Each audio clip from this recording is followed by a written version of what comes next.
What is up, everyone? Scott Brandt, the host of the High School and Beyond podcast. Man, looking at what has occurred the last 3 weeks, been a beautiful thing being able to have others come on, share their experience, and just provide the information, the education, the value that individuals may be missing out on. The thing that we run into is when we are looking at our own experiences and we're looking through our own lens, we may not see the full picture, or we may be missing different things taking place that could be beneficial if we had more information on whatever was taking place. So when I'm looking at the holistic career and college planning, if college is a route for students, there's some things we have to be mindful about when it comes to making sure that the student and the family is receiving the best funding possible when it comes to the funding package. Because ultimately, if you are looking, college is really the only way that they can get you to come to their community is by the funding that they offer, because college is not inexpensive. It can get expensive. And so the way that really entices somebody to go to their community is the funding that's offered by the school. But the thing you have to come across is, are you getting the best funding package from the college or the colleges in regards to whoever you're planning on attending with, whatever community you're planning on going with?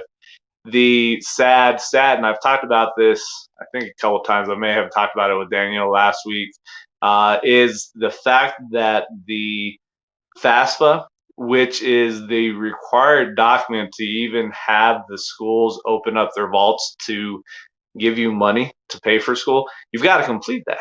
The issue you run into, though, is 75% of the FAFSAs that are received by the Department of Education are inaccurate. And so think about that. Do you want to be a family and a student that's in that 75% bracket where it's incorrect and it impacts you? Or do you want to be with that 25% that's understanding how to fill it out properly, what to do, answer it in accordance to how it needs to go, and make sure that you get the best funding package possible? So it's one of those things that they're not going to come back and say this is what you did wrong. And so a couple of things that I offer to families when I'm working with them. One is an expected family contribution report, EFC report. And the beautiful thing with that is it breaks it down and will show that exact calculation with the EFC, the expected family contribution. Because what happens is when you fill out your FAFSA and it gets turned in to the Department of Education, goes to the other to the schools and whatnot. Department of Education, once it gets calculated and goes through everything, will kick back your student aid report. And so, do you know if that the student aid report that's showing your EFC, do you know if that's accurate? A lot of people don't. They just take what's given. And so, with the tool that we have, we can double check and make sure that what the Department of Education has is accurate. Because if that's not accurate, that could be impactful to you as a student, as a family planning for college. And so that's one of the tools that we provide. The only thing that for a family to receive that's something that we are working with those families. It's something that we provide to the families that we work with.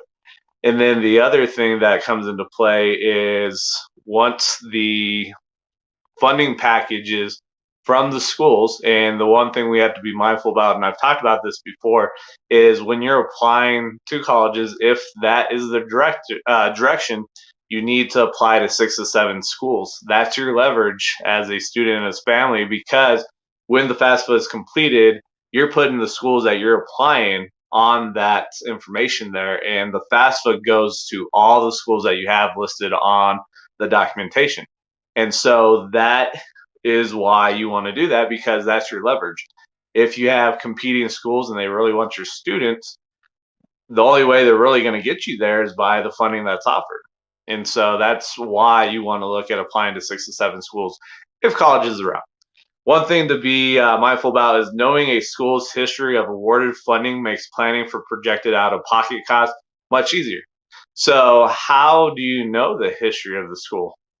I don't think the school's going to give you that information because it's just to their advantage, unless you ask for it. But the thing you run into is if you don't ask questions, the schools don't come and say, this is what you did wrong.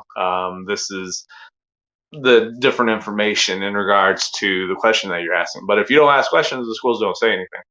The other thing, because we're almost in January now, the new year, the end of February, middle of March, you as a student and family will start receiving your funding packages. But the thing with funding packages and how they're labeled and listed from each school, there's no consistency.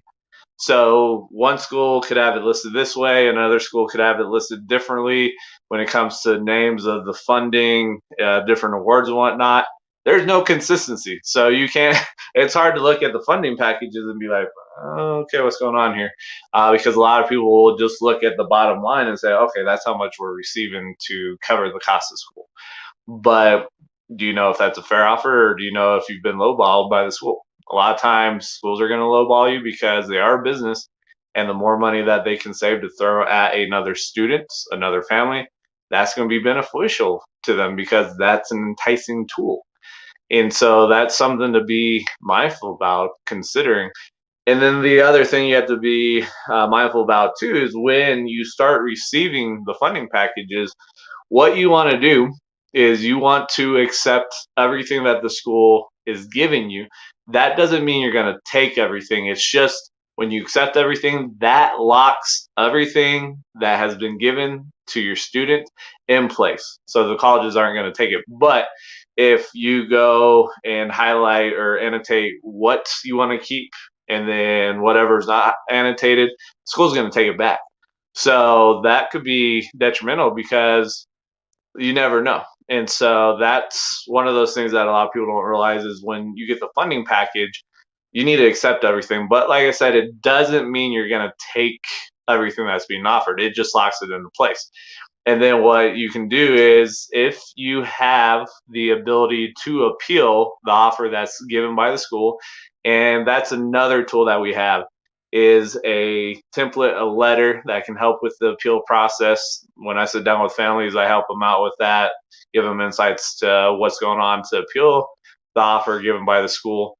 But the sad thing when it comes to the funding that's offered by the schools, 9 out of 10 families will take what they're given. And a lot of times they don't know if it's a good offer, if it's a bad offer. They just don't know.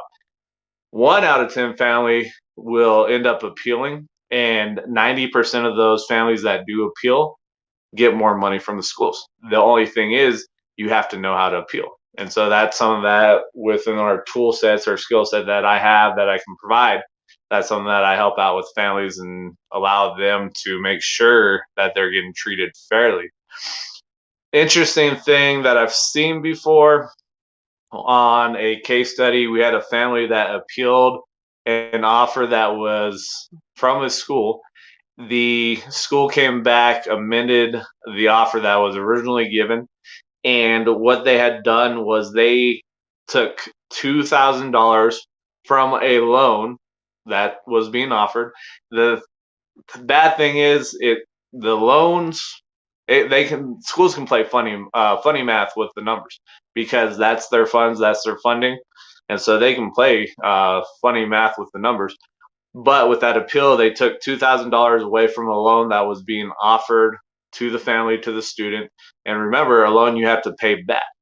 And what they did was that $2,000 that they dropped the loan by, they ended up creating a new grant. And I think it was like a presidential grant for the school. And so the original funding package did not have that in there. The amended package, after that, it was appealed.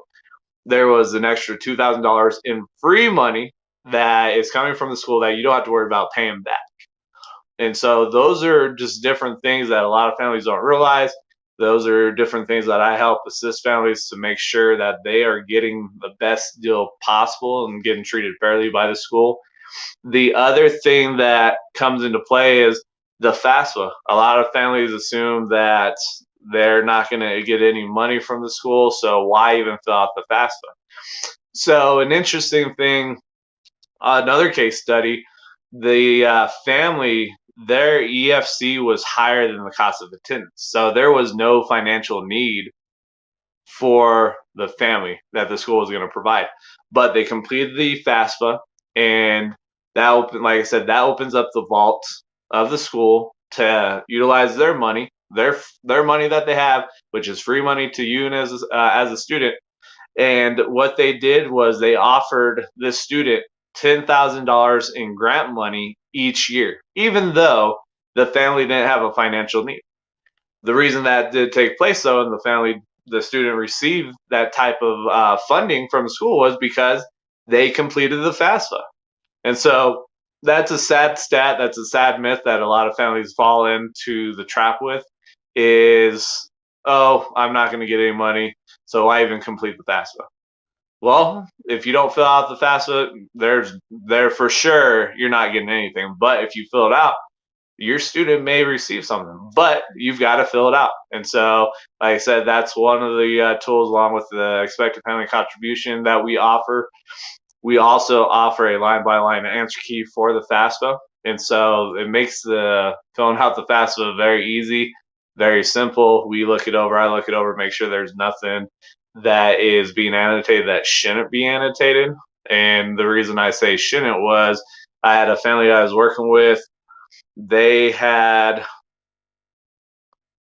an annuity, I believe, or some sort of retirement fund.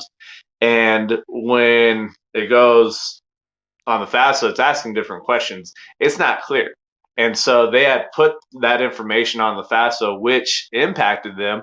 And then when I sat down and took a look at what was taking place and what was annotated, I was like, no, this doesn't need to be in there because of this situation. They went back in there, fixed the FAFSA, and they ended up getting some funding from the school.